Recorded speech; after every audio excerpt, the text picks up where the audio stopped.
Welcome, welcome, welcome, Aurora. This is Black History 2022, and we could not have done this without you. We are so honored to be celebrating another year. So much changes have happened. So as you come on, please, please, please share and let people know that we're on. Let everybody know to come on and participate. Send the posts, or if you're on Facebook, if you're on YouTube, where we're streaming live from, that's what's happening today. I will. We have some amazing leaders, dignitaries with us today that we love and appreciate. So you're going to be hearing from them. And again, we're just giving you a few minutes to come on, come on, come on. As you do that, continue to share, tell everybody that we're on and that we're here.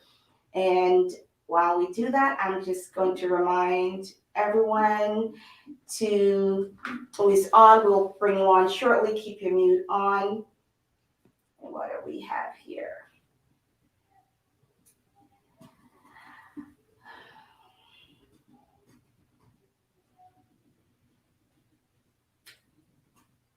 Growing up, especially in the Black culture, I know everybody has it different. We don't do anything without prayer. We believe in praying. And so I love, one thing about Black history is that we are all in grace. We all need grace and compassion. And so I just want to bless this day. Amazing grace, how sweet the sound that saved a wretch like me. I was blind, but now I see. Was lost, but now I'm found. We thank you, God. We thank you for today. We thank you for our leaders. We thank you for our country. The word of God asks us to lift up our country and lift up our leaders, so we do exactly that today. We pray for StreamYard, we pray for Facebook, we pray for YouTube, that everything will be in line and there will be no interruption to this amazing moment of Black history today. So we thank you and we welcome everybody. Thank you for being here. Thank you for being here. Black history is not February event. However, February is a reminder that it is a way of living. It's a call for action. The federal government theme for this year is February and forever. Every day. Every day. We're in a time when it's not a black or white conversation, it's a right or wrong conversation. ABC want to cross cultural lines and have courageous conversation even when it challenges your comfort. We desire to educate with compassion, empathy, awareness, and conviction so we can come out of this together as a community. So whether we're addressing issue on sexual orientation, religion, disability, we are here to speak and make people aware, not just to make a point. So thank you everyone again for being here today. You being here is already evident and it's already a reflection of the change that we seek. So thank you. At this time, I will have Shruti to come on to read the land acknowledgement. Okay, so here I go. Welcome everyone. The land acknowledgement goes this way. In recognition of the truth and reconciliation, Aurora Black community recognizes and appreciates all cultures. We acknowledge that the land on which we live is the traditional treaty territory of Wendat and the Anishinaabe peoples. Aurora is part of the treaty lands of the Mississaugas of the Credit and the Williams Treaties First Nation, and the presence of indigenous peoples continues here to this day. We acknowledge and thank them for sharing this land with us. In the honor of the 94 calls to action, number 84, we call upon the federal government to restore and increase media funding, to support reconciliation and be properly reflective of the diverse cultures, language, and perspectives of Aboriginal peoples, including the increasing equitable access for Aboriginal peoples to job, leadership positions, and professional development opportunities within the organization. We are committed to doing our part. This will help us work together into a better future. Thank you.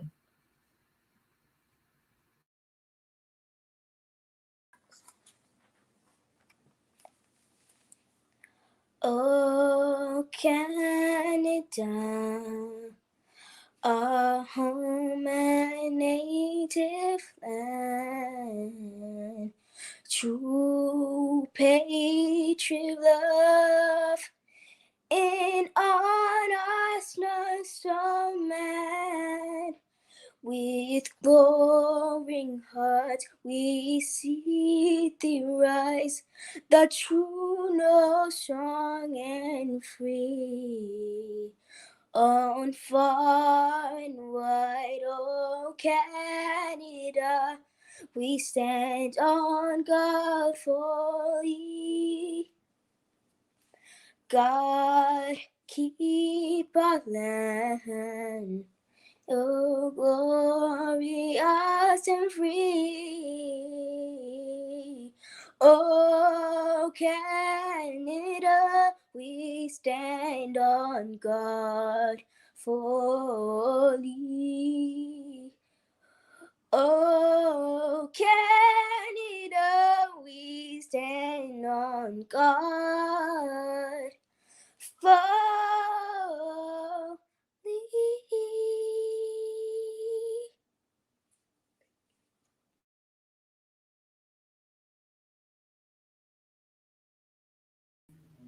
Thank you so much. That was awesome. Thank you. As you come on, welcome to Black History 2022 by brought to you right by the town of Aurora. We are going to be sharing a message from our premier. February is Black History Month. It's an opportunity to honor the culture and heritage of our Black community and to celebrate the many contributions they have made to our province and our country. This year, we celebrate what would have been the Honorable Lincoln Alexander's 100th birthday. We're reminded of the trailblazers in Ontario who broke barriers and helped shape the province we know today. Our strength as a province comes from our diversity and inclusiveness. Black History Month is an opportunity for all Ontarians to strengthen their resolve and reaffirm our commitment to fighting anti Black racism, hate, discrimination wherever we see it. Let us continue working together to promote intercultural understanding and build a stronger, equitable, and more inclusive province where everyone can reach their full potential regardless of their background. I want to thank Fiona and the Aurora Black Community Association for hosting this empowering celebration and for all your efforts to promote Black History Month in your community. I want to thank you and God bless.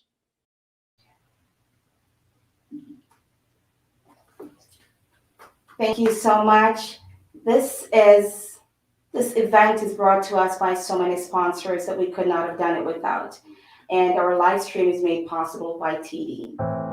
Black History Month, a time to remember, recognize, and reflect.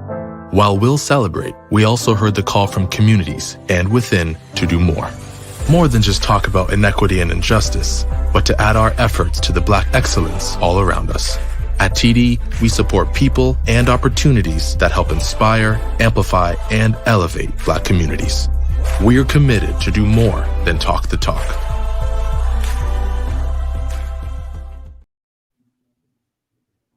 Thank you so much to our sponsors, Neighbor, the Urbana, Aurora, Town of Aurora, our Ontario PC Government New Market, Aurora, or Bridges and Beyond for TD, of course, to make the live streaming possible, to our town, to Aurora Museum and Blues Festival, to the Aurora Chamber of Commerce, Transition Realty, the Auroran, we could not have done it with all our sponsors from you guys. So we thank you, we thank you, we thank you, and we appreciate you.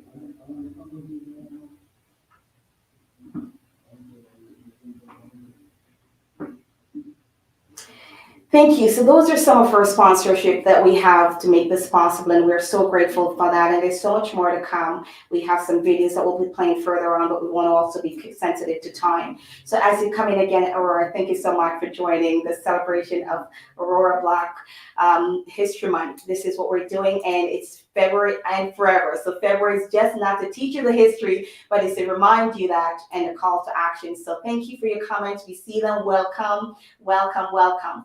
At this time, we will be calling on our mayor, who will be just introducing and greeting the community.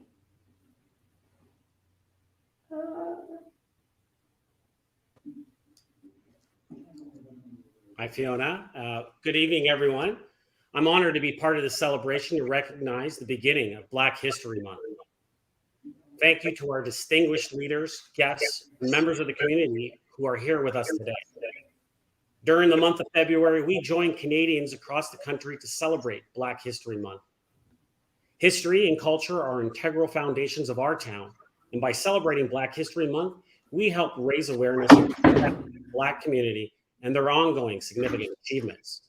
We all know diversity is Canada's strength, and Aurora is a community that is built on diversity, equality, and a multitude of cultures. Together, we represent the voices of many people, cultural backgrounds, perspectives, and ideas that gives our community the power to be more confident and successful. Now, the town is committed to working with our community partners such as the Aurora Black Community Association, the Aurora Black Caucus, and our own Anti-Black Racism Task Force to continue to share important stories, history, and achievements of the Black community. These valuable partnerships will help our community continue to become more inclusive and diverse. I know tonight we are pleased to welcome the Honorable Jean Augustine to the celebration. Miss Augustine was the first Black Canadian woman to serve as a member of Parliament and Cabinet Minister. Her legacy includes a federal declaration of February Black History Month, a motion she introduced in 1995. Jean, we are honored to be in your presence today. I look forward to hearing your empowering and inspirational thoughts. I'd also like to extend my sincere thanks and appreciation to Fiona Durant, President of the Aurora Black Community Association, resident and local business owner. Fiona, your dedication, commitment, and united vision for the future of our community is inspiring, and I look forward to continuing to collaborate with you and your team. And thank you as well to all the sponsors of this event. Your support of our community is always much appreciated. And as well, as always, thank you to all the volunteers and partners of the Aurora Black Community Association who have helped make this opening event a success and have worked hard to plan the local virtual and in-person community events to showcase the power and creativity of Black history. Your help is immeasurable. Now, I'm looking forward to participating in the Black History Month events that honor the legacy and importance of Black Canadians. Respect and equality starts at home. So get your whole family involved, everyone, and check out the many activities centered around Black History Month and learn more about Black historians, musicians, athletes, politicians, doctors, artists, and more. There is an abundance of knowledge about Black history waiting to be discovered. Thank you, everyone. Thank you, Fiona. And everyone, enjoy this great opening celebration. Thank you so much for that, Mr. Mayor. We appreciate it. We know it's a team effort. We know it's a community effort. And as we have mentioned before in this, guys, it's a call to action. It's a call to action from our leaders, from our community. And you know that we're going to hold everybody accountable. And I love the Amazing Grace song because we want to do that with grace. We want to do that with grace. It's not to prove a point. And so we stand with you, we stand with our counselors, and we thank you. We thank you for the things that we're doing to move ahead. So again, continue to be on and enjoy. I will be right back. um, Thank you. We're going to bring on Shruti as we introduce our dignitaries.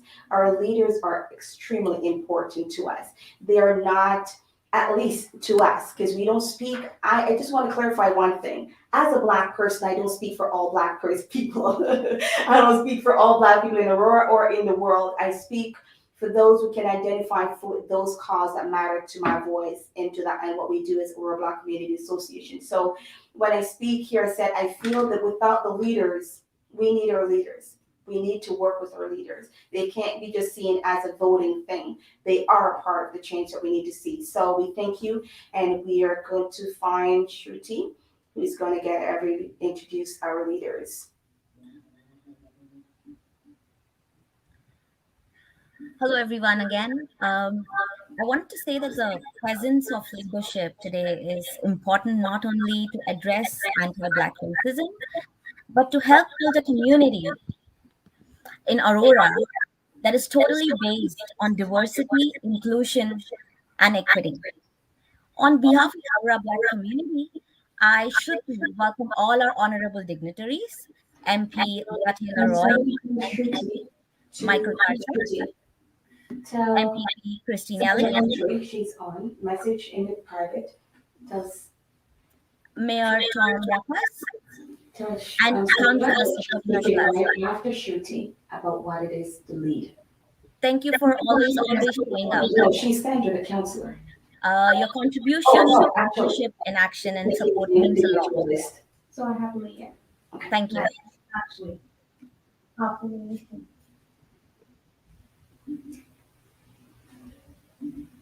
thank you so much, Shruti. We appreciate you. At this time, we're going to bring on MP Leah Taylor Roy.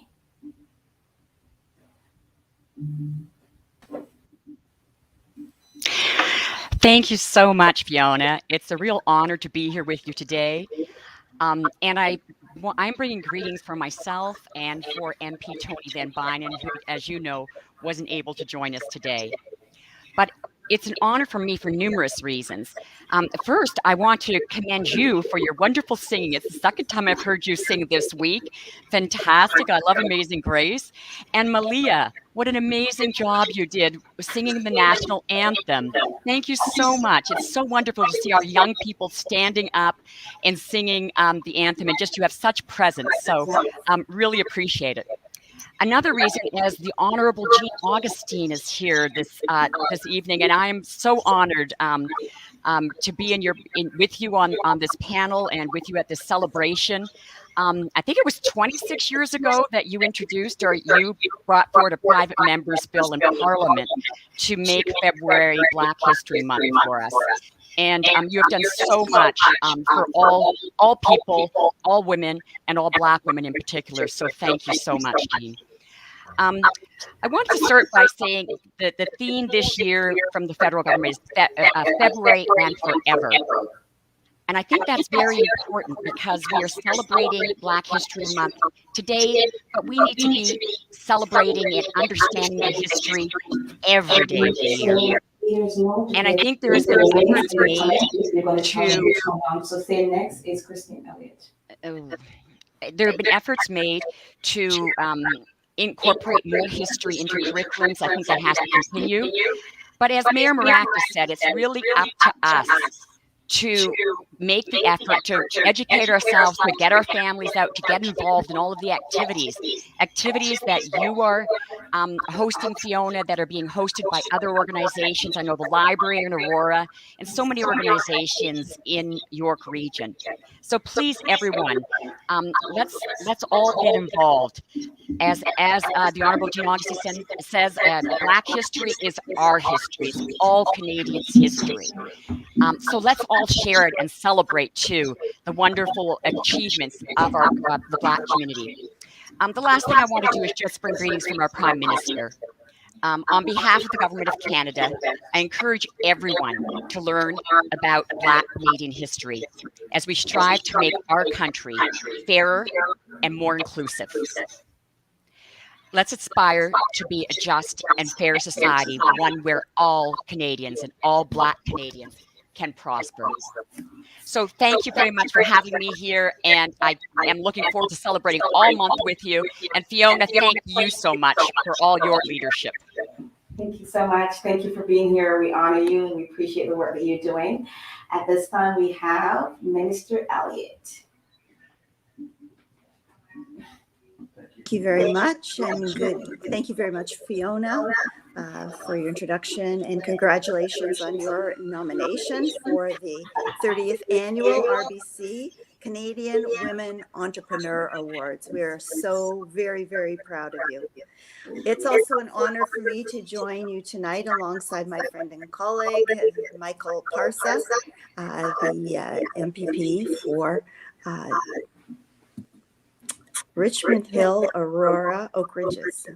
It's wonderful to be together. And I also want to thank Mayor Maracas, all of the members of the Aurora Council, MP Van Vynen, who unfortunately wasn't able to be here, but MP Taylor Roy for also being here and standing with us in support of the Black community. Black History Month is a time to celebrate and honor the legacy of Black Canadians, both past and present. The Black community in Ontario has a long history filled with innovation, creativity, and leadership. We're inspired by people like Dr. Daniel Hill, who was the first full-time director of the Ontario Human Rights Commission and the third Ontario Ombudsman. He championed human rights, inclusivity, and fairness, and for a long time lived in Newmarket. As we look to the future, we know that we'll be bright with young leaders like Kayla Christie, a local high school graduate who was a recipient of the NACCA 2021 Scholarship Award. Kayla has a passion for history and the importance it plays in shaping a better future. She is on a path to great things, supported by our community. To reiterate the words of this evening's guest speaker, the Honorable Jane Augustine, Black history is Canadian history. From musicians and artists to community leaders and entrepreneurs, the Black community in Aurora is rich in talent and spirit. Today's event highlights just a small portion of that talent. I am so pleased that our community will be able to safely experience and celebrate that talent, even in the midst of the COVID-19 pandemic. I would like to extend my deepest appreciation to Fiona Durant and all the volunteers of the Aurora Black community for your dedication and ongoing efforts to build a strong and connected community. This is the second year that you have hosted this event.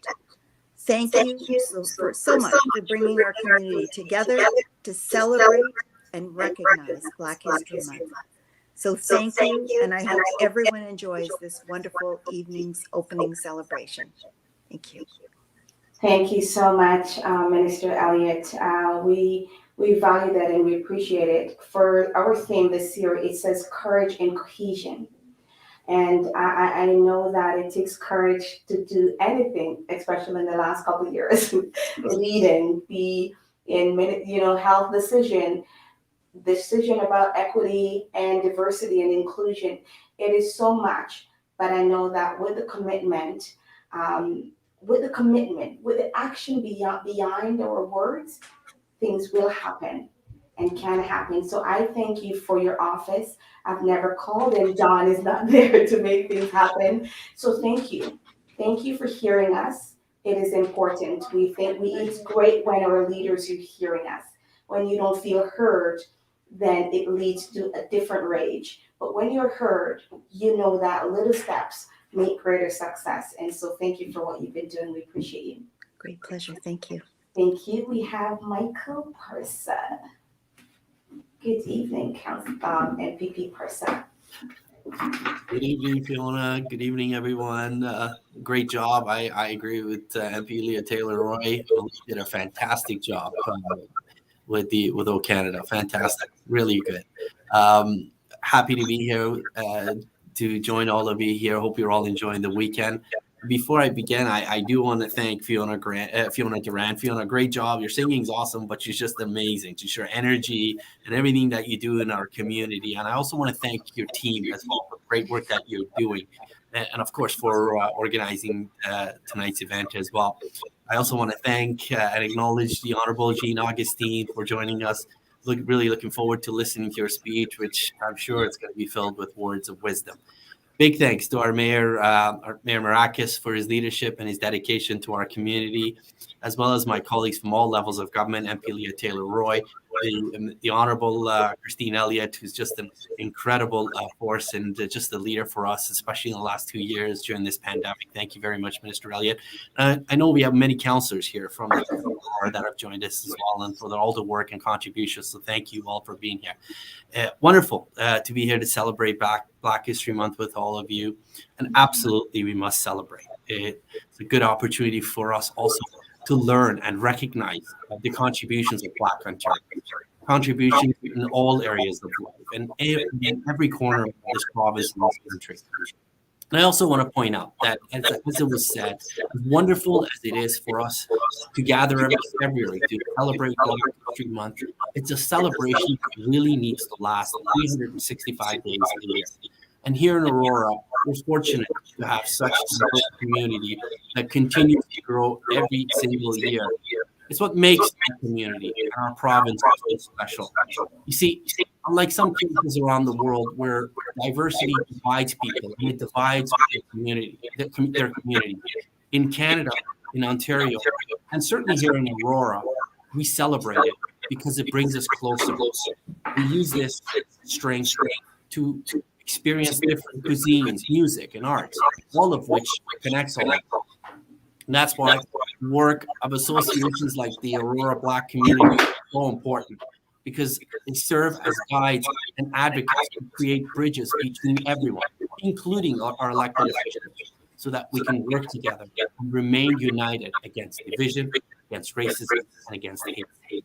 And we'll continue to work together, united as one, to create a safe and positive environment where no one ever feels left out. Before I pass it off to the next honored guest, I'd just like to close off with one of my favorite quotes from Nelson Mandela, who said, "My dream would be a multicultural society, one that is diverse and where every man, woman, and child are treated equally. I dream of a world where all people of all races work together in harmony." He advocated for inclusiveness, unity, and harmony. And I know we have made progress in the past, and we're on the right path, but we still have some work to do. We need to continue to make our communities a better place, for not just all of us, the current generation, but for future ones as well. This is a time to celebrate the progress we have made, but also an opportunity to do even better now and in the future. I really want to thank you, Fiona, for the great work that you've done, you and your team. And thank you very much for organizing this event.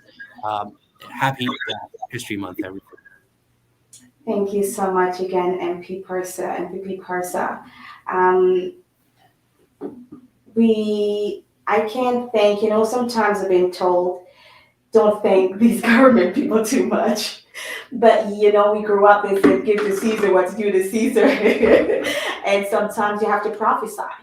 It might not be happening, but you got to prophesy. You speak it until you start seeing it. But I can tell you that we've never called ABC, make sure that we are, I don't know what the fancy word is, but it means that we don't prefer any one of you guys, any politician, any color. We want to make it inclusive, where your voice is always received without bias.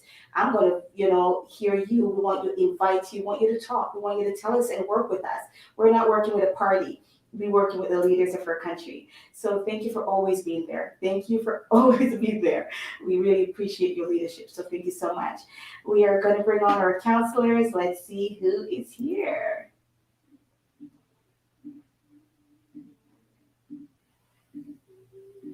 I believe we have Councillor Humphreys. Hi, Fiona. Welcome. Can you hear me? Loud and clear. Fiona, I just wanted to start out with saying Aurora is blessed to have you as our incredible force to host second year in a row our Black History Month for our town. We are blessed. You and your committee, your team are incredible, incredible individuals. Thank you for your love, your passion, and your nonstop energy. We need it more than ever. I would like to just say very briefly that I wish for a total, incredible, united Aurora, and we're going to get there. Sometimes I think we're there and things happen. It's like, oh, maybe not, but we're going to get there. We should never give up. We all have a lot to learn, and we can do it through you and your committee and learning and absorbing learning and just embracing it. And today I was thinking about, just the thought of Black History Month, and you mentioned it's a celebration. It's a month of celebration and learning and embracing, and it's going to be fun. And I'm so thankful to be here to kick it off and honor you and your committee. I was reading through some famous quotes the last couple of days, and the one that stood on my mind I'd like to just share with you is from Mary McLeod Bethune. And she basically quoted this, and it really got to me. She says, if we accept and acquiesce in the face of discrimination, we accept responsibility ourselves and allow those responsible to salve their conscience by believing that we have that they have our acceptance and concurrence. We should therefore protest openly everything that smacks of discrimination or slander. This is the only way we could learn. A funny joke, a nonchalant comment. We have to learn. We have to continue to do that. That only provides awareness and allows us all to continue to be sensitive and learn. We all have to learn. And I know what I'm excited about. I know it'll happen. We're not even going to talk about that. I hope soon. It's just going to be you, me, everybody, and who cares? I want that so badly. But I just wanted to say thank you, Fiona. I'm honored to be here. I'm so excited for the rest of this awesome kickoff event. Can't wait. Love you. You're our queen. Love you. We appreciate you and thank you. There's a country. Is it a country song? I'm trying to remember. It says, "Will you catch me if I fall for you? Oh, I'm falling." The part I love in it is says, "Will you promise to be there? Stay by my side always whenever I need you. Don't let me down." That's what I'm saying to every one of you leaders here. So thank you. Thank you. I just want to encourage you to let you know that when it gets rough, when it gets uncomfortable, it's not because it's unkind or unpolite. It's because it's the process. I will remind you one thing that I remember observing a couple of years ago when they're building the road here in Leslie and St. John. I remember where that is right here. Bayview and Leslie. All the construction was messy, Councilor Humphreys. Noisy, dust, and it was very inconvenient. And as a spiritual person, I feel God was speaking to me where I was in my life to say, renovation is necessary for change to happen. Because now we're going down Leslie, going on to St. John's Road, and it's smooth sailing. And that's the vision I have for my town. That smooth sailing as we move forward, but don't despise the dust. Don't despise the dust. Don't despise the noise, the tractor track, the digging up, the inconvenience. Because, like you said, it is coming. So we love and appreciate you. love you. Thank you so much. And that voice, wow. Thank you so much. Well, this has been just so amazing. I know we're heading right now I'm going to play one thing before our steel drum player come on. And it is just very powerful and it means a lot to what we're speaking of. And I will just show that to you right now. There are times when I feel like I have taken very public tumbles and falls. Like a time when I was asked to speak at a conference and they wanted me to pay my way there. And then I did some research and found out the white men who spoke there got compensated and got their travel paid for. The white women who spoke there got their travel paid for. The black women who spoke there were expected to actually pay to speak there. And I was like, what do I do? And I knew that if I spoke up about this publicly, I could face financial loss. But then I also understood that my silence serves no one. Our silence serves no one. And if you just coming on, thank you again, Aurora and beyond, wherever you're joining us from. This is Black History provided by Aurora 2022. If you're just coming on, your silence serves no one. And what we're doing right now is speaking about courage and how we have cohesion and working together. And we're so honored to hear from so many of our leaders today. We're going to be putting on Roy, who's going to give us some amazing entertainment, and then you are in for a treat. So let's see here.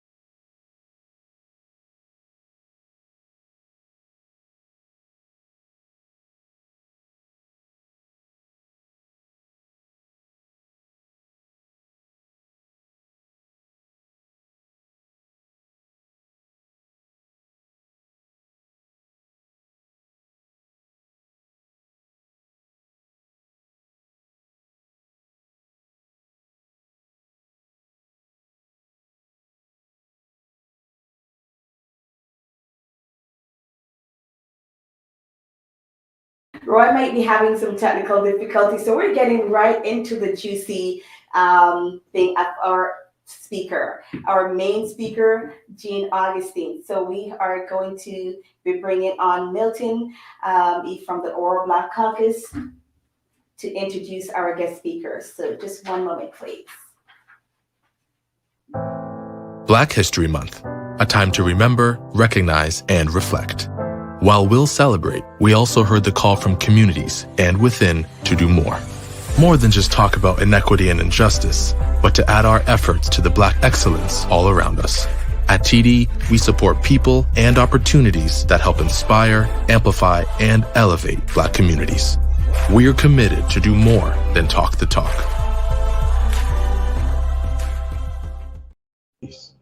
We are committed to do more than talk the talk. Amazing.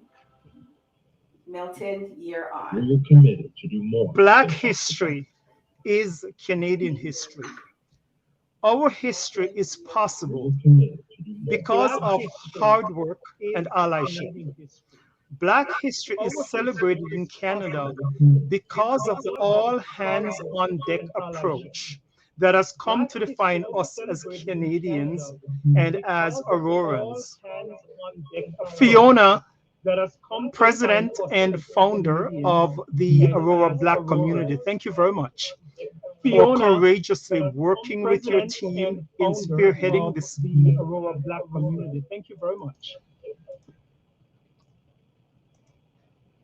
National, provincial, and municipal leaders, sponsors, and supporters, thanks for making this event the success that it is.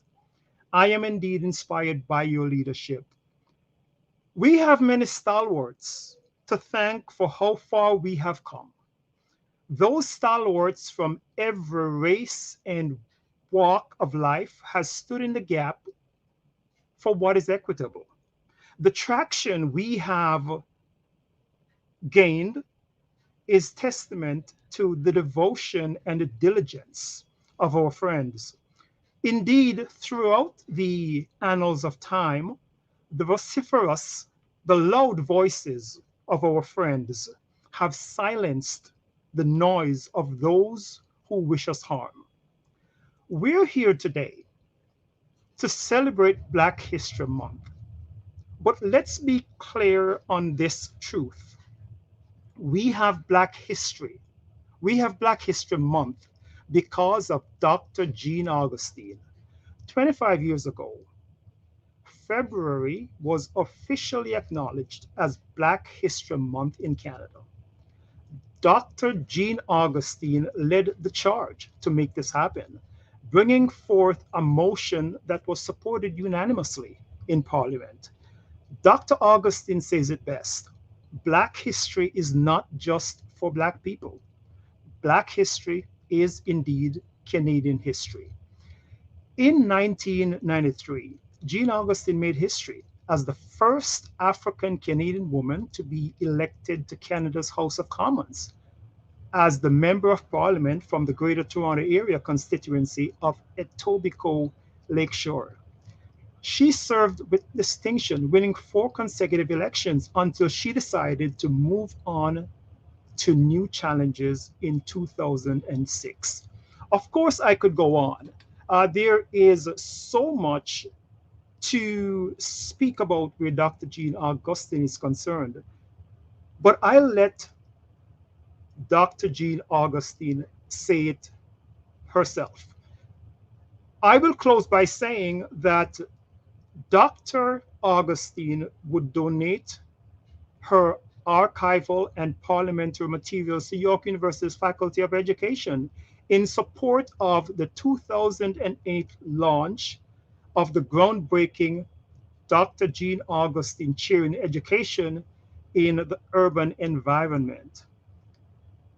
Dr. Jean Augustine was called on by the Government of Ontario to lead an important initiative commemorating the 200th anniversary of the abolition of the 1807 British Slave Trade Act. We have Black History Month because of Dr. Jean Augustine. And at this point, I will call upon Dr. Jean Augustine to speak. Thank you very much.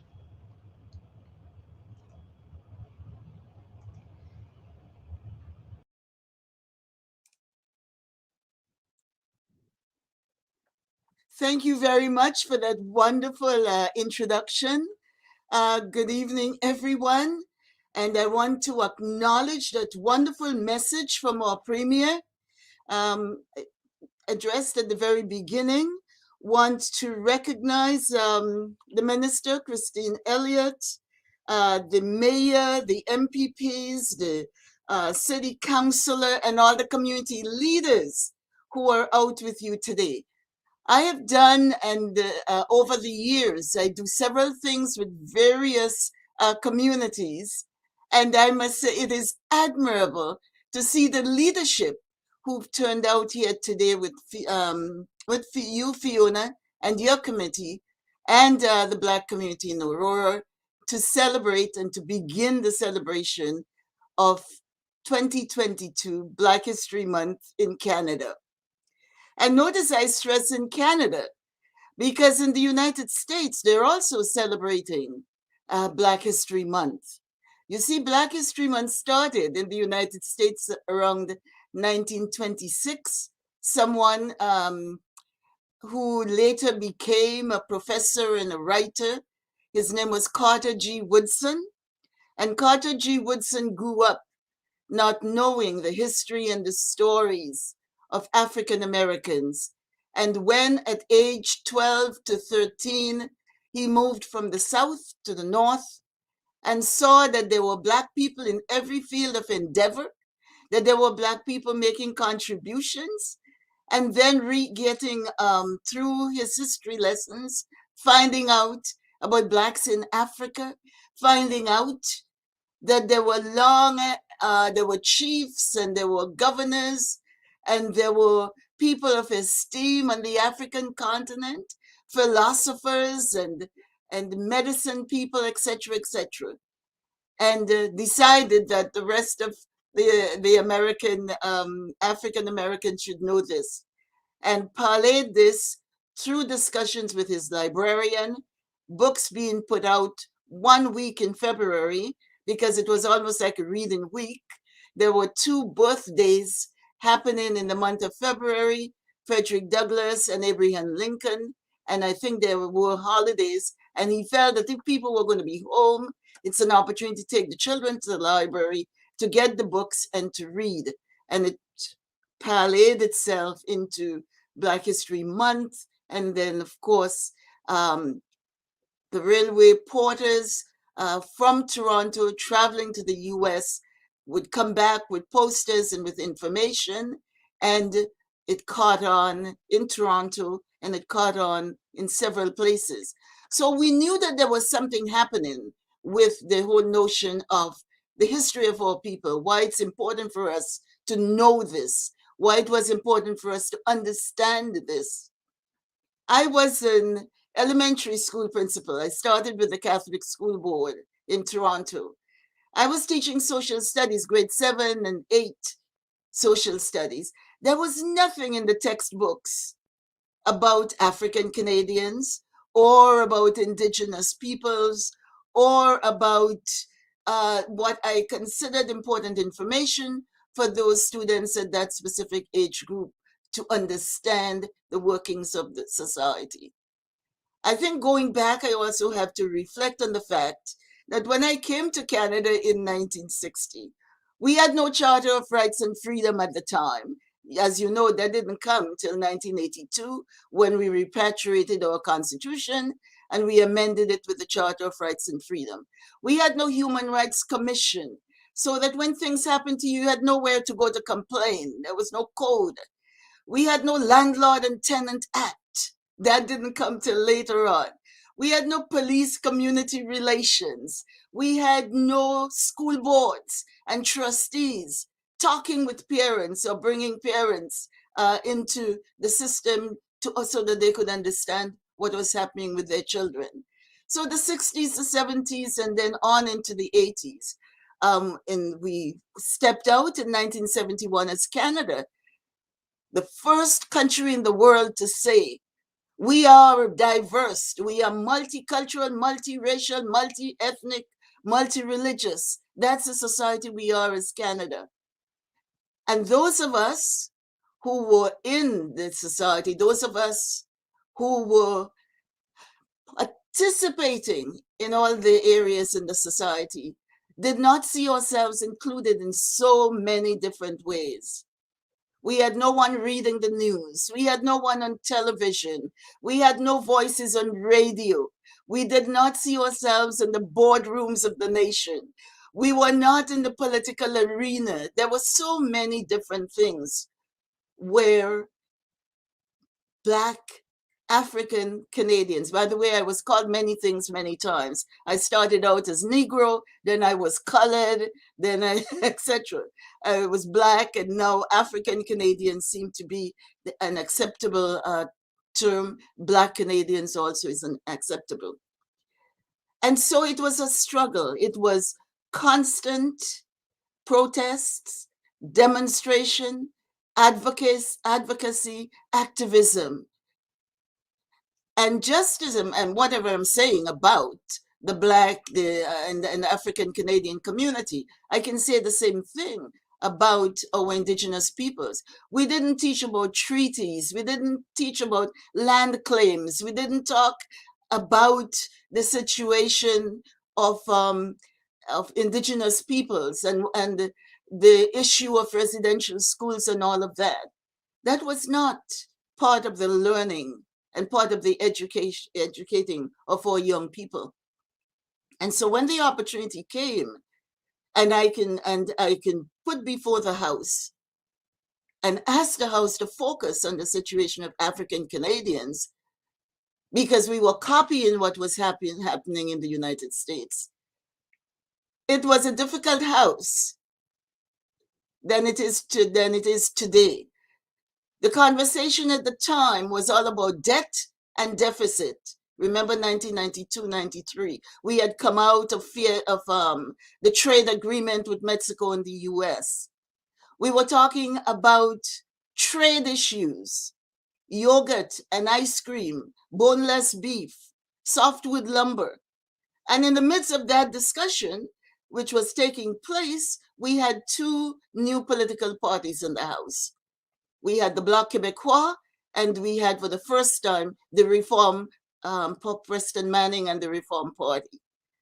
So the discussion about who we are in Canadian society, what we need to do about African Canadian, that was a difficult discussion. So I know now we say, well, you know, June got Black History Month in Canada. It was a struggle. It was a struggle. And all of you who are in the political arena, you know what that was like. I did not go for a private member's bill because they threw it in the hat and you had to draw. And I'd been buying lottery tickets, Christine, and I wasn't winning. So I thought, I'm not going to do the draw. I would go for a motion. And then they made it clear to me, do you know what that implies? It meant that every person in the House, every member had to know what your what your motion is, and have to somehow or the other, each person had to know, because there was no guarantee who was going to be in the House at the specific day in which you would stand up. And so it was a matter of scripting, getting all the legal, making sure the language was right, etc., etc. And I was told each time I went with what I considered was a finished motion, I was told, no, no, no, no, no. This is debatable. You have to have things in there that's not debatable. And so the motion is a very simple one. The motion went right to the jugular. The motion had nothing in there that anyone could question. And so the motion read that this House take note of the important contribution of Black Canadians to the settlement, to the growth, to the development of Canada, that Black Canadians are making contributions to Canada, that we are a diverse Black community in Canada, and therefore I'm asking my colleagues to designate February as Black History Month. I was thinking at the time of those teachers who were afraid to teach anything outside of what was in the module. I was thinking about the opportunities that would be given to us to have opportunities like we have today, where we can bring all of us together, the leadership, the community, the neighbors, the friends and allies, so that we could talk very openly without any censure about the history of people who have been here since 1603. And so in the political arena, we've seen very little, in terms of progress being made. We're just starting now to see Black voices or Black people getting themselves into the political arena. Before 1993, there were only 2 Black people who had passed through the Parliament of Canada, and that was Lincoln Alexander in the very short Joe Clark's government, and Howard McCurdy with the NDP. And by 1993, when I got there, they were both gone. It was a struggle to ask that House that was so focused on debt and deficit and financial issues to talk about social cohesion, Fiona, collaboration with community, involvement.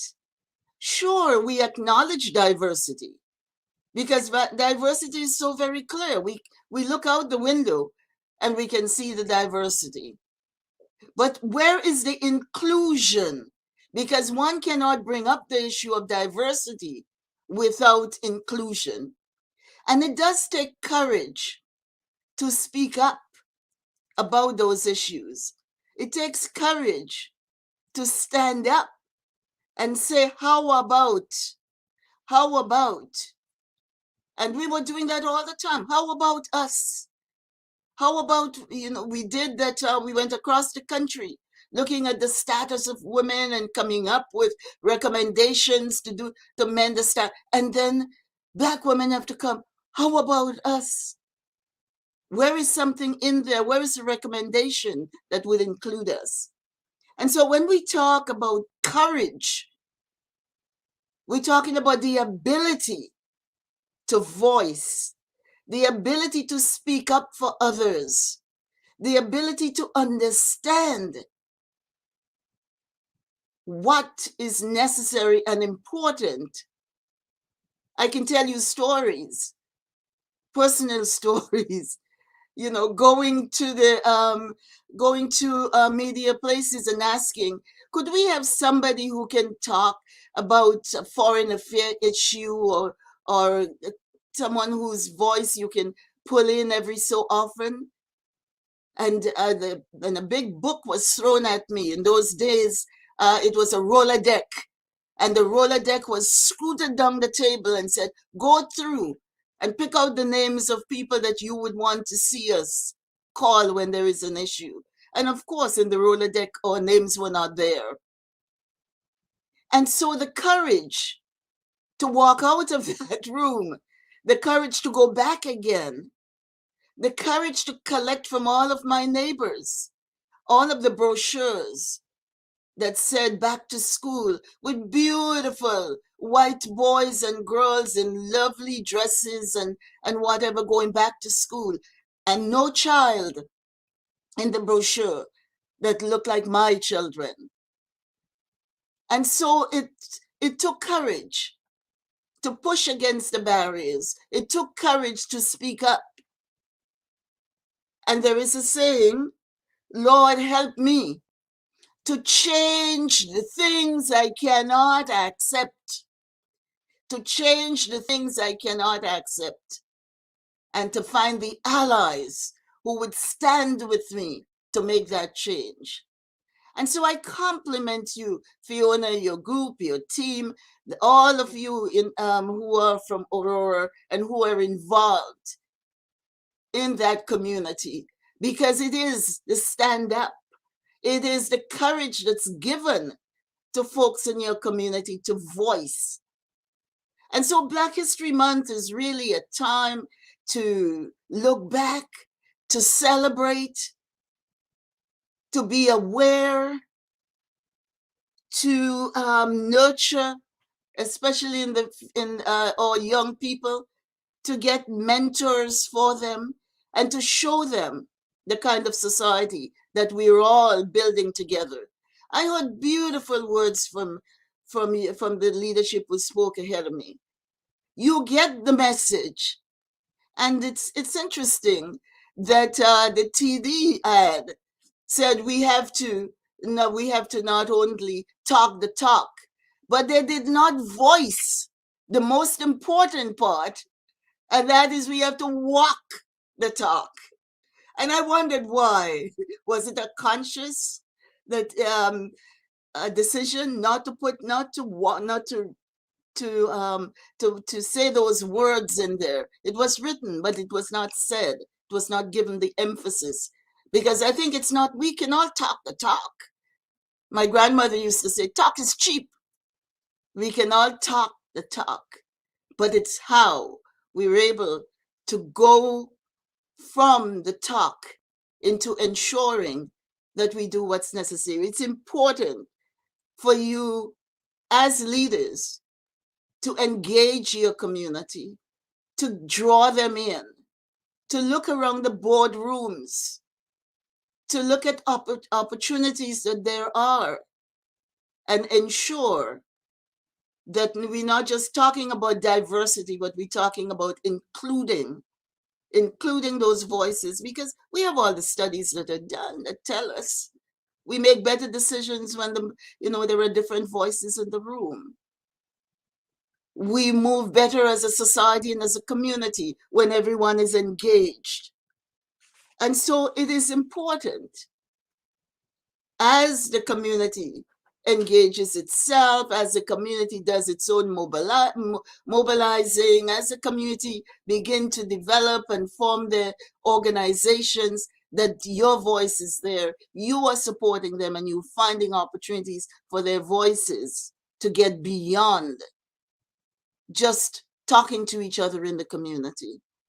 And so it's such a joy, such a pleasure to hear each and every one of you, your commitment to Black history, and the knowledge and repeating the fact that Black history is Canadian history. We need to know that we were here since 1603. We need to know that we had all these struggles that we were given land which were impossible to work, that there were Black Canadians, the Maroons and others who came, that there were Black Canadians who got in ships and left. Black Canadians fought in the war. Black Canadians were part of the growth, but Black Canadians have been engaged and involved in every aspect of the society and need to be pulled into the circle. And we have had this opportunity over the last couple of years with the pandemic, with all the social justice issues around Black Lives Matter and Floyd and the justice system and who are the essential and non-essential workers, et cetera, et cetera. We've had some reflective time. And I'm so very hopeful that with Black History Month, acknowledged by you, by each and every one of you, acknowledged by our premier, acknowledged by our governments, that we can begin to see each other not as exotic people, not as people you ask, where are you from? Or where are you from? But as people who are Aurorans, living in Aurora, contributing, being part of the society. And that is the important thing, not where you from. But we here, this is home. And that you recognize that this is who we are as Canadians. The United Nations has set apart this decade for people of African descent, because wherever people of African descent can be found in any part of the world, name any country, their situation is the same. Socioeconomic situation, the issues around housing, the issues around criminal justice and criminal justice systems, the issue around, et cetera, wherever we are in the world.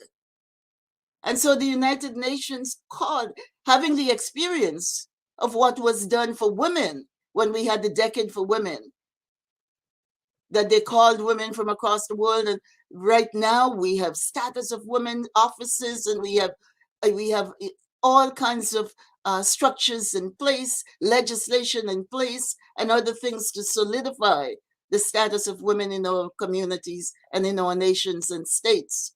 And so now we have that decade for people of African descent to do something similar so that we could begin to ensure, and we have 10 years to put all of this together. We have to report back to the UN in 2024. And so Canada has to say what it has done in the 10 years to make sure that the status of people of African descent is elevated. And so we have these moments in time when we have the opportunity to move forward, when we have the opportunity to recognize the strengths of each other, to recognize that we have to reach our full potential in the society in which we live, and we have to be given opportunities. And sometimes it's going to be difficult because some people would have to move out of the way in order to make room. When I was going around asking for colleagues to help me with this motion, or to acknowledge that, they will say, well, you want Black History Month? When am I going to get White History Month? And I looked at him and I said, I thought every month was White History Month. But again, it's that whole recognition. And as you watch what's going on with the demonstrations and whatever else, and you see all the hate, Islamophobic statements and flags that are racist flags that are flying, and you realize that it's very, very fragile. And so leadership is so important. Collaboration is so important. Courage is so important. And you know that courage drags with it a number of C's: commitment, competence, conduct, cohesion. So courage does not stand on its own. Has to be what's the word? Bolstered. It has to be held up. And it takes leadership and strengthened leadership. And I will end by talking a little bit about allies. Because there are a lot of people who say I'm an ally. In the old days when I was in advocacy work, we used to talk about, let's find friends. Where are the friends in the Indian community? Where are the friends in the Jewish community? Where are the friends in the whatever the other ethnic communities? But now we talk about, we change words, we do a lot of stuff. We soften terms. And so we now talk about allies. I'm an ally. Well, you can only be an ally if you understand what allyship is about. And you can't be an ally today and an ally for this issue, and then you run and hide when other issues show up. An ally understands, an ally reads, an ally is aware. An ally knows and feels. The old indigenous saying, walk in my moccasin and you know what it feels like. An ally feels, an ally knows, an ally understands, an ally sees what is important to make the move forward. But I think you're all allies now, just listening to you today, just seeing the turnout here, just seeing the enthusiasm. Just the responses say that here we have, a few miles outside of Toronto, a city called Aurora, that are working together as allies, working with courage, working with commitment, working with competence, working with the knowledge that we have to build together. And as we build together, we'll have so much to offer, not only our community, but to offer the entire province and the entire country. Merci beaucoup, mes amis.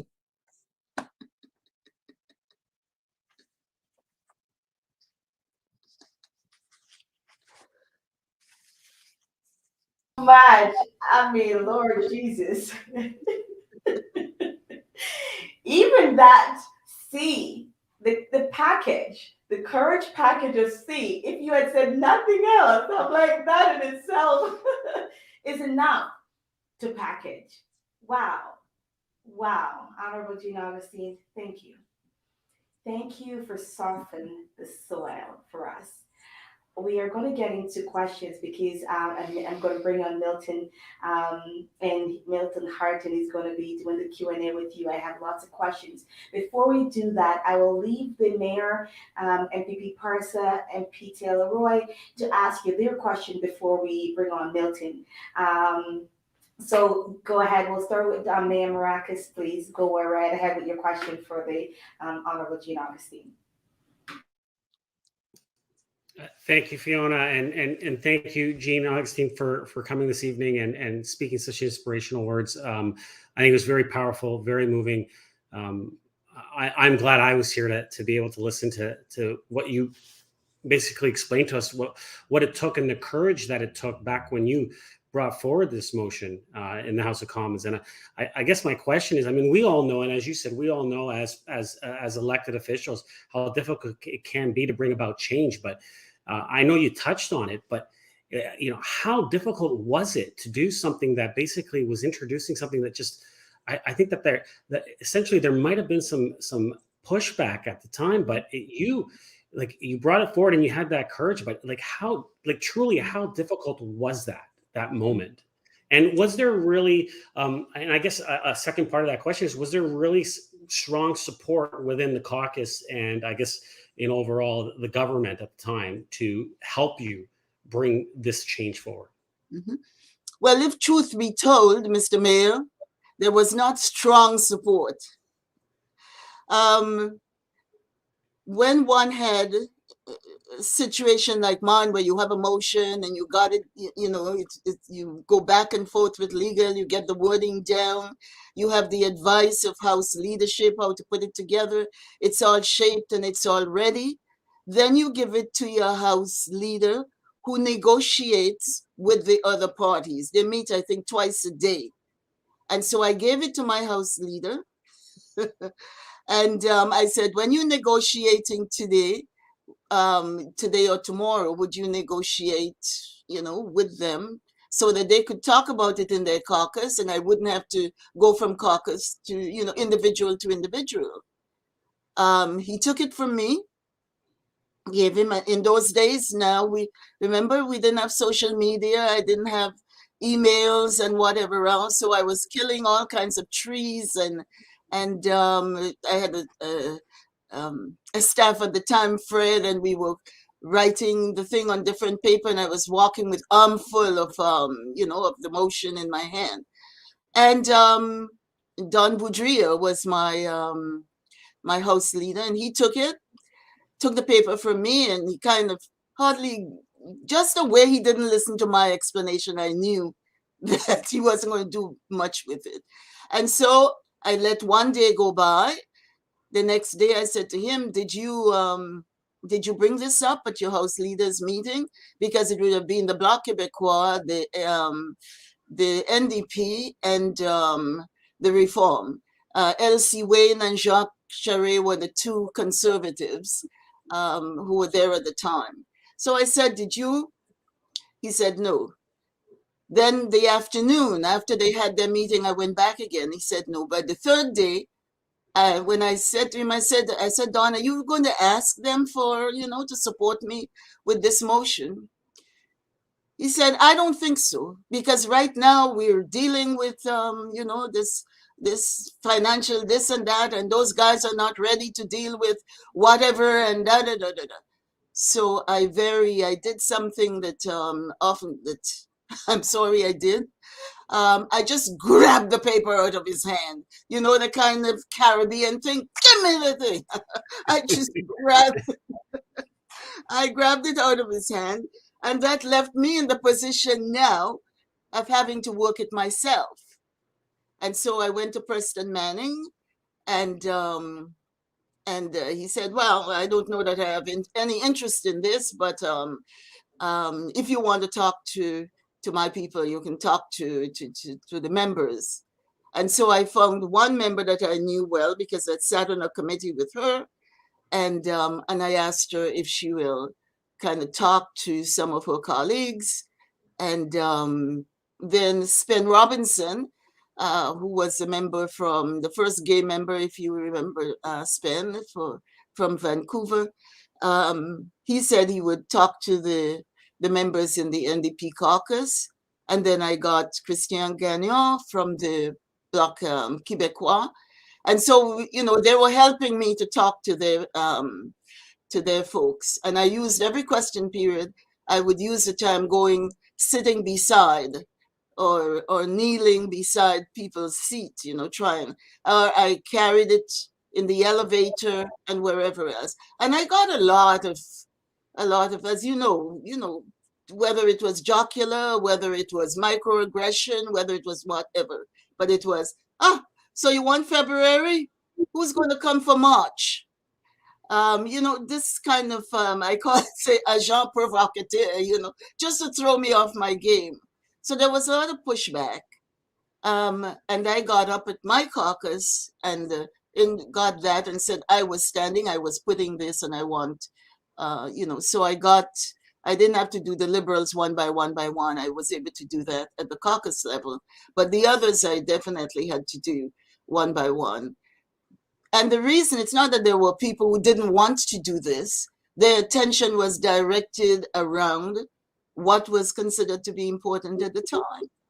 And as I jokingly said the other day, I knocked at thousands of doors, and not one door, there was not a door where somebody said to me, when you get to Ottawa, make sure you vote for boneless beef. But that was the votes that we had to stand up in the House, etc. And so there was pushback. There was little interest, as it were, or to see that as important. But at the same time, going for a motion that had nothing on it that was debatable, and I guess the legal people who were counseling me on how to write it, they were quite correct, because there was nothing in there that anyone could object to.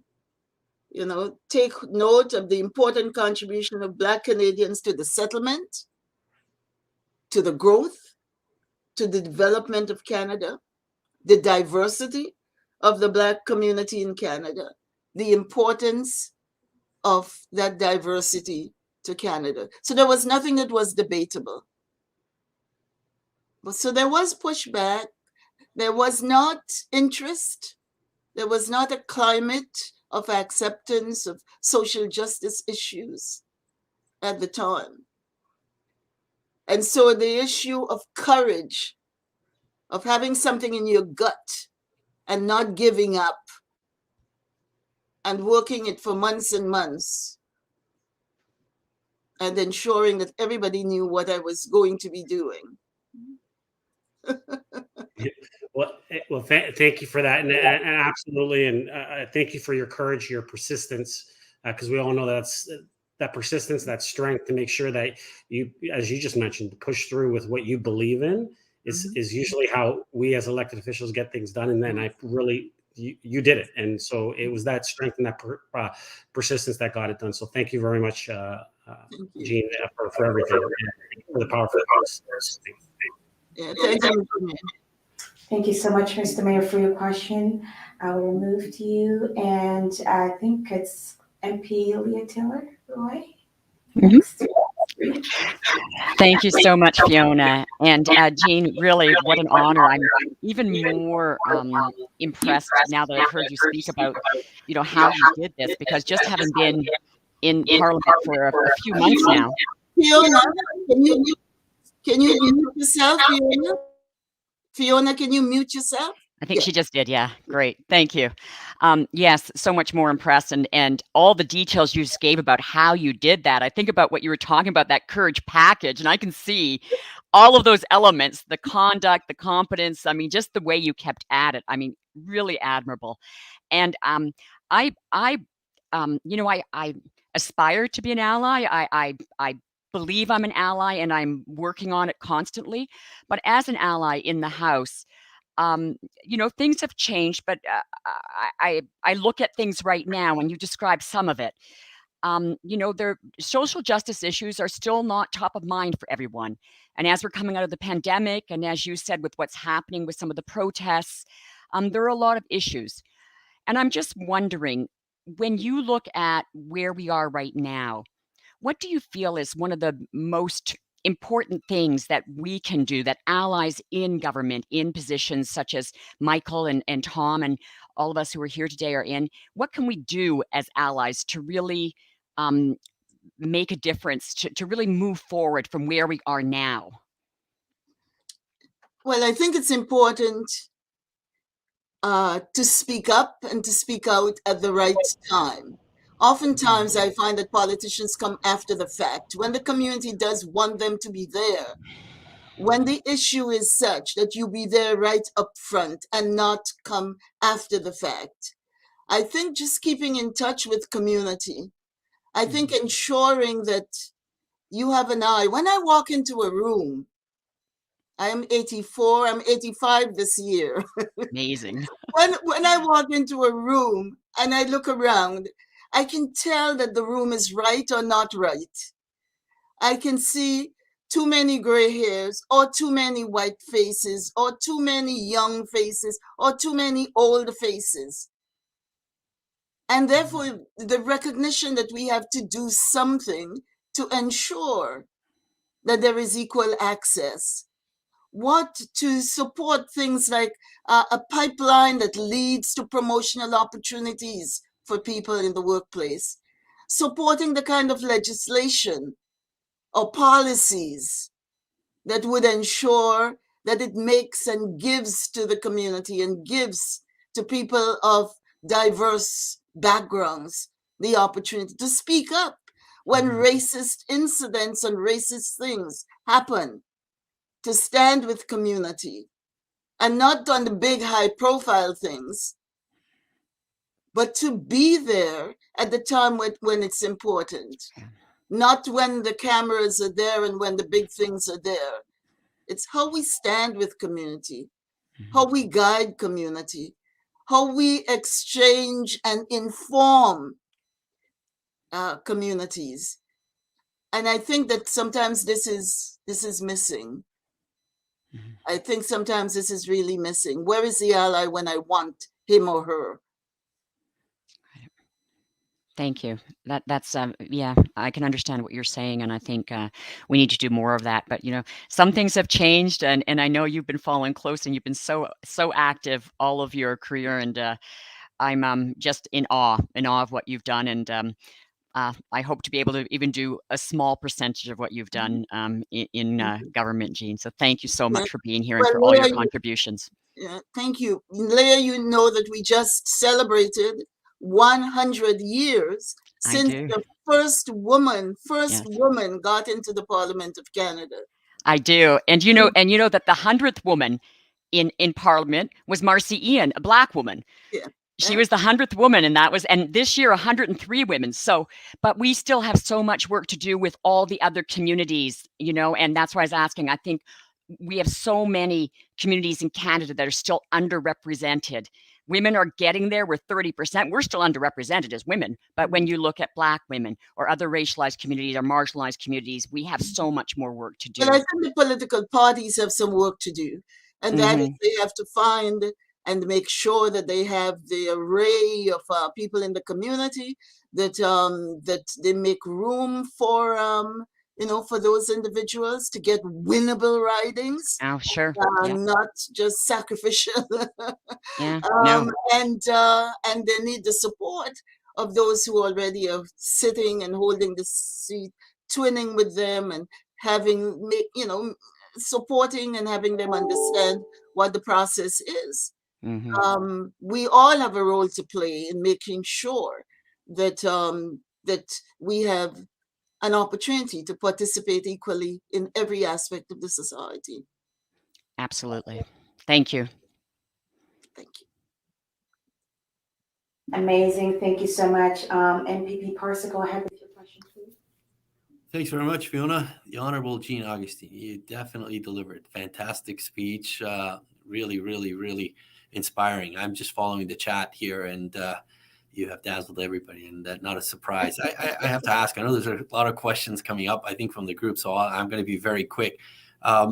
You're an inspiration to a lot of people, and you know that. And there are people on this chat who are watching and listening to you, or who are going to be, if they don't know you, they will be inspired, and they have been as of after your speech tonight, and after just the way that you've expressed yourself and the challenges that you've had to face. People like Fiona and others who are on this call, but it's important because individuals like Malia, who are also going to look at you and who are going to be encouraged by you, trailblazers like yourself. I want to know who your inspirations were when you were getting into politics. Who inspired you? Who did you look at and said that's something, that's someone I would like to be like? And it didn't have to be in politics, but it could be a family member. I'm really curious to hear what you. You might be disappointed. I grew up in an extended family situation in Happy Hill, St. George's, Grenada.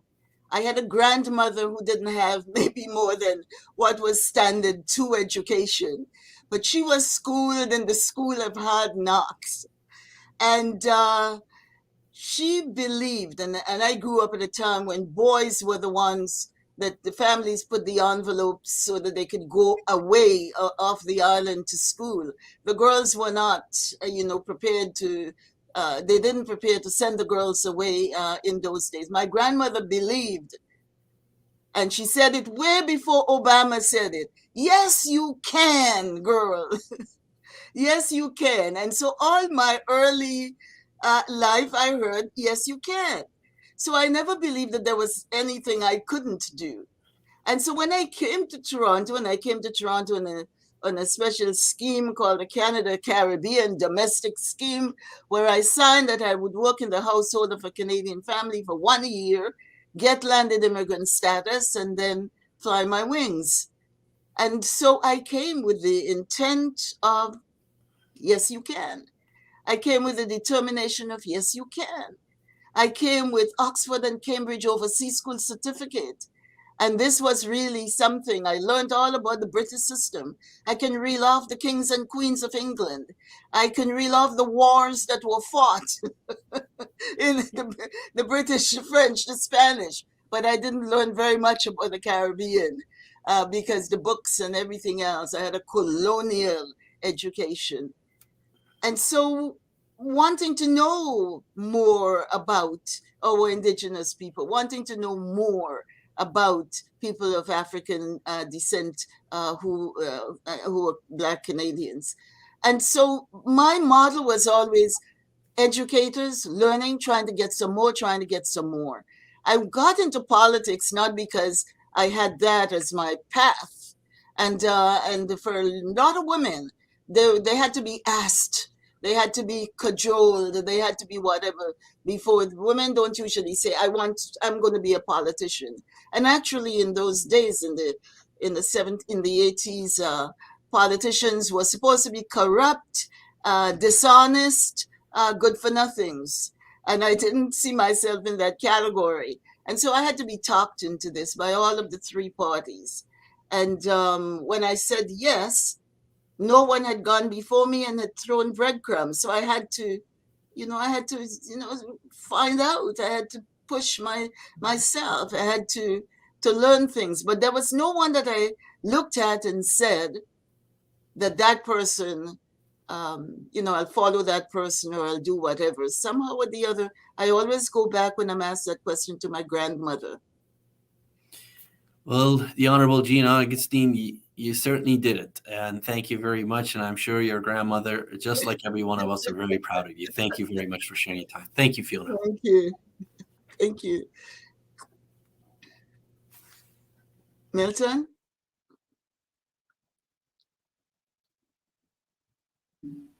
Thank you so much, Milton. We're going to, I think you're muted. Going to bring you on to start asking Honorable Jean Augustine the questions from the community. I think we have all our leaders. So go right ahead, Milton, when you're ready, please. You're muted. Dr. Jean Augustine, my apologies for the muted mic. You are indeed my inspiration. I can stand because you stood in Parliament. I can stand because you stood for what is right. I can do the things that I'm doing because you blazed a trail before me. Now, Black History and Black History Month is very important to you. As a teacher myself, I can see where Black history is not yet fully woven into the curriculum.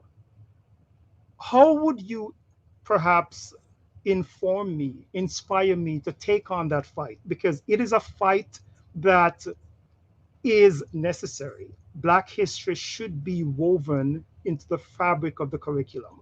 What would be your words of wisdom for a teacher in this time and age? Milton, I think everything is like a work in progress.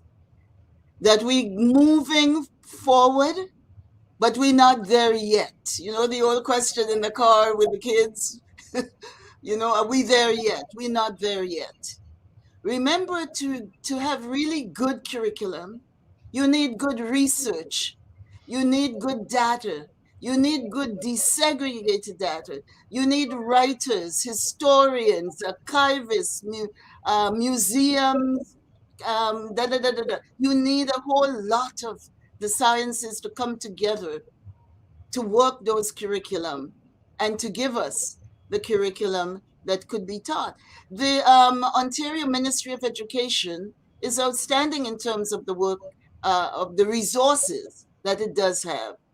They have tapes and videos and books. The libraries again, and the librarians are all very much interested in this. But we're not going to see the curriculum going all the way from the kindergarten all the way up to the end of our high school in terms of modules that are written until we do that critical mass, until we gear up, until we put all of these things in place, and until we have the methodologies done right. We have the educators who are doing, we have wonderful OISE, the Ontario Institute for Studies in Education, and a whole lot of writers and different people are doing terrific, terrific work.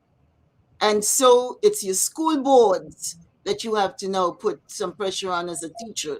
You have to look at the supervisory and superintendents and those people who have responsibilities to make sure they give you the budgets, the dollars to buy the books or the resources that you would need.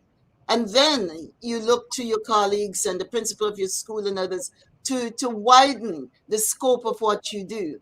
When I was a school principal, I used a lot of my budget for music, not to buy more clarinets and whatnot, but I bought steel band drums and I bought balalaika and I bought different things from different groups to expose the students rather than do the same thing that has been done year after year after year.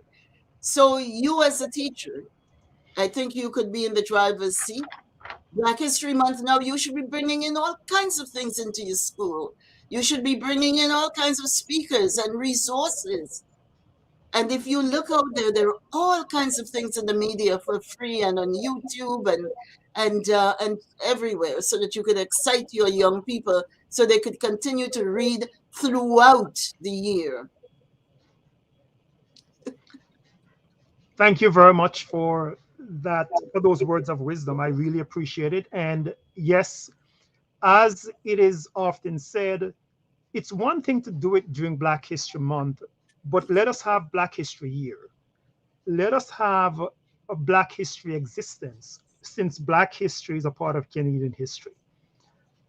So at this point, Fiona, we'll get into the questions. And by the way, Dr. Augustine, thank you very much for everything that you said here. Very inspiring. Like I said, you are indeed my inspiration, but I will let other folks get a chance to ask some questions. Fiona, I guess we're taking questions from the wider Facebook audience. So those are the questions. I'll just bring them up on the screen. You can just read them for me, Milton, and fantastic. So we have a question here, Dr. Augustine. What message would you like to give to young people? What would be your core message? My core message is always, number one, take risk. Number two, find out what is your dream. Number three, find a mentor or a role model, someone you can talk to, someone who is inspirational, someone who's done something and you would like to find out a little bit more. And to get back to Fiona's word, be a courageous person. Don't be afraid to ask. Don't be afraid to be the only one. Don't be afraid to go down a path that you have not seen anyone else go down. That is excellent. We have another question, Dr. Augustine.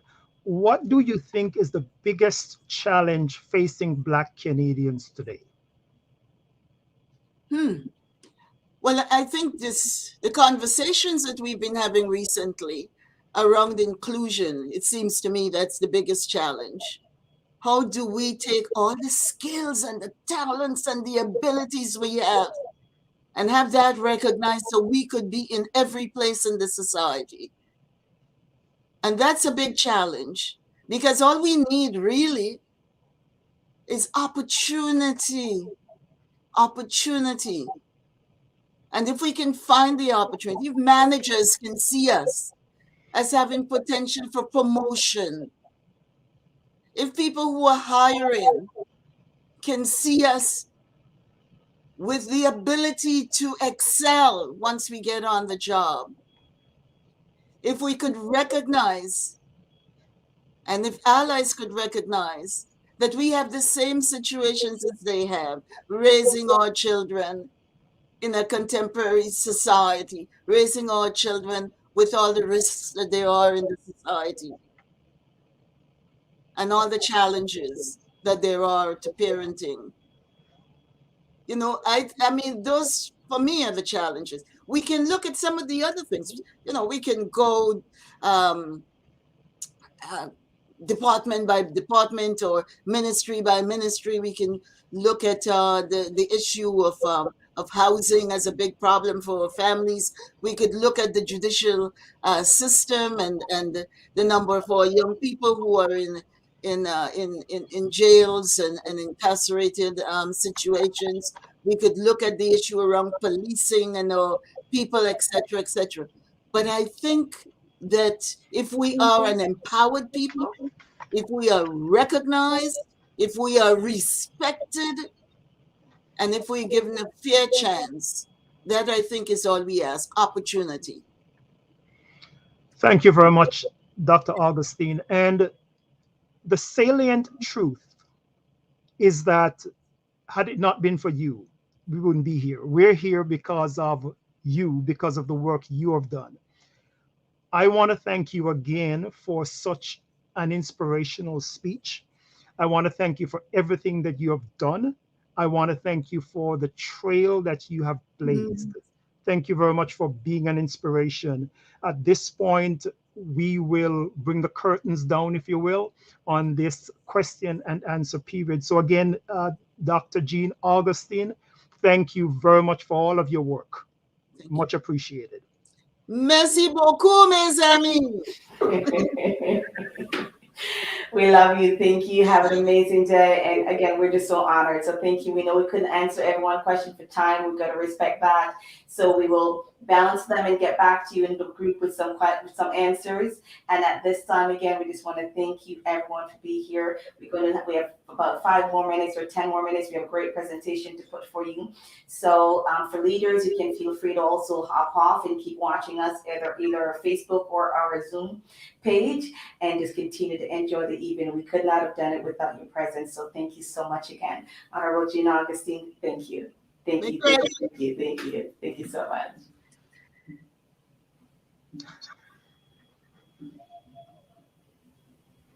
Roy, we're going to bring you right on. And I'm going to place, so go right ahead, Roy. Yeah, this time I'm going to play for you. Aurora History Month community. This time I'm going to play for you. It's called Young, Gifted, and Black by Marcia and Andy. It goes like this. Here we go.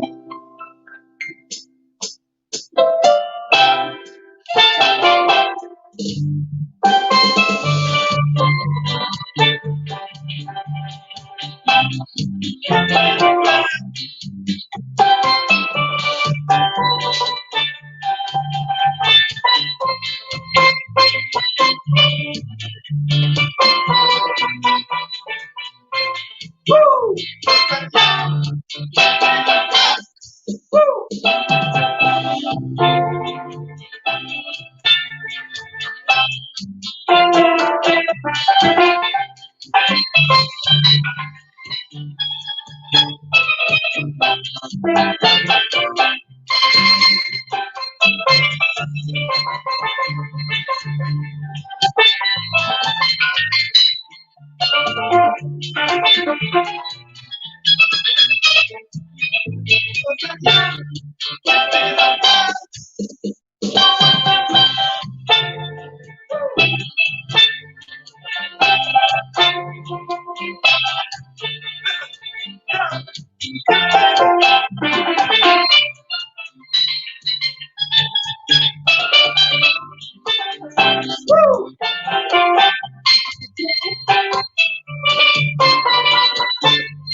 So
many reference to cross goes like this.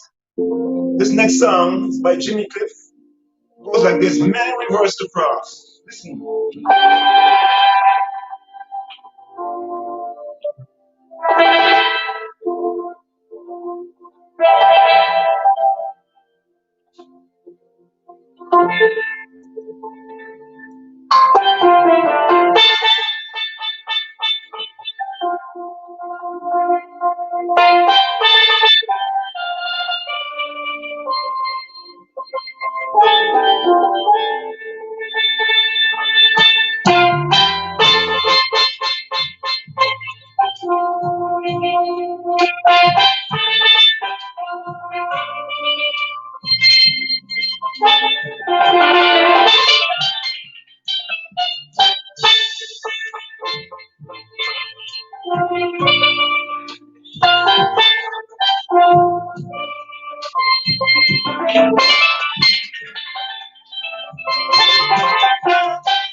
Thank you very much. Thank you very much. Thank you so much, Roy. Thank you so much. That was amazing. We appreciate you. Thank you. One quick video we're going to play right now. Thank you very much. This month is Black History Month, a month of remembering what our ancestors did to put us in the position that we are in today. I'm proud to say that I live in Aurora, as I've noticed the growth and diversity in our town. For our community to continue to grow, I believe that we all must continue to do what we're doing and keep working together. because Black History Month is not only about Black people, it is about everyone being treated equally. Therefore, we must continue to do the good work in our community to help us grow.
Thank you so much again, Milton, for joining us. It's just been a great journey.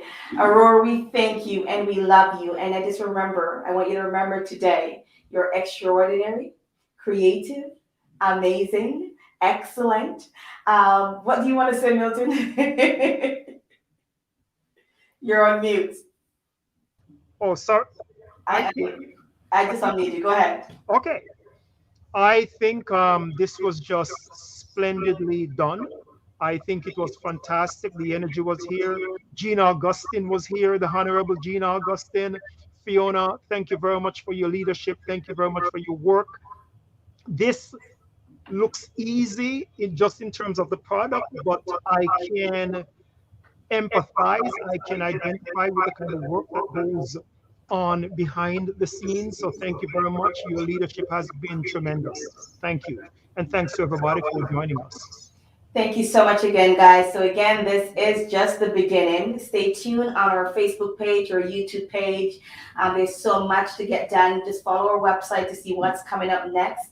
There's so much coming up next, so please stay tuned to the board of directors from the Aurora Black Community Association. I love and appreciate you in the background. You know, the next time we're going to show you the behind the scene because you don't want to know what's happening in my house today. But I just love and thank the team so much, to our leaders that were here again today. We are so grateful. We are so grateful. I mean, everybody, Milton, have a piece of homework that they could take home today. Everybody. There was something for everyone, little, big, old, Absolutely. everyone. So it was just amazing. It was amazing. We could not have done this without our sponsors and supporters. So Milton, love you. Bye. I'm just going to put up the banners again to recognize our sponsors. Thank you, everyone. Thank you, thank you, thank you for making this excellent. Thank you for making this possible. Thank you to Aurora Chamber of Commerce, to Sports Aurora, to the Arabana, to Auroran, just everybody. We thank you so much. We thank you. I also have one other thank you that I want to put on because we could not have done it without Neighbor. Hi, it's Lynette from Neighbor Aurora. We're proud supporters of Aurora Black Community Association. In February, we've dedicated 2 pages to Black History Month.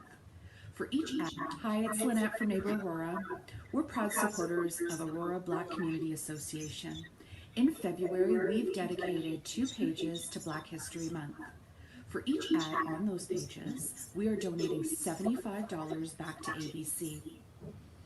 When I met Fiona in September 2021 to shoot our October cover, Fiona said something really interesting. She said, empower your neighbors, empower your community. And I want to thank Fiona and the Aurora Black Community Association for empowering our community. Well, thank you, everyone. Have an amazing day, and we will have an amazing night, and we will see you right here for our next event coming up on the 18th, I think.